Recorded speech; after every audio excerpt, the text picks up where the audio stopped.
நம்ம செஞ்ச தப்ப நம்மளே கரெக்ட் பண்றதுக்கு முன்னாடி ஜீசஸ் கிராஸ்ல உயிரை கொடுக்கும் போதே நம்ம பாவத்தை மட்டும் மன்னிக்கல, அதோட ஹிஸ்டரியை எடுத்து போட்டாங்க. நான் என் லைஃப்ல நிறைய வாட்டி தப்பா பேசியிருக்கேன், தப்பா நடந்திருக்கேன், இதுதான் நான் அப்படின்னு நினைச்சிருக்கேன். சில நேரம் நாங்க முன்னாடி செஞ்ச தப்பு நம்ம பழைய வருஷனே நினைச்சிட்டு இருக்கோம். சில நேரம் நம்ம எல்லாரும் அதுதான் செய்யறோம். ஜீசஸ் நம்மளுக்காக கிராஸ்ல உயிரை கொடுக்கும் போது எல்லாத்தையும் மன்னிச்சிட்டாங்க. இத பத்தி நம்ம அதை பத்தி கவலையே படக்கூடாது, ஃப்ரீயா இருக்கணும். கிரைஸ்ட் கிட்ட பலசன் எதுவுமே கிடையாது.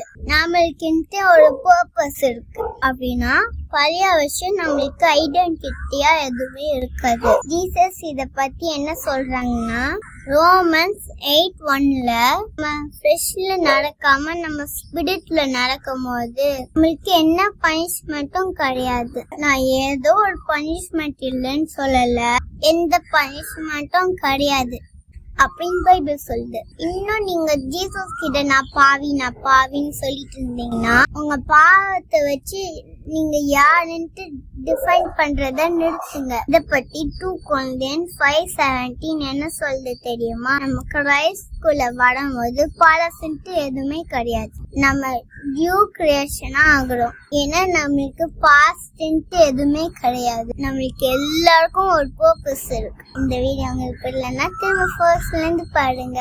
By bye, god bless you.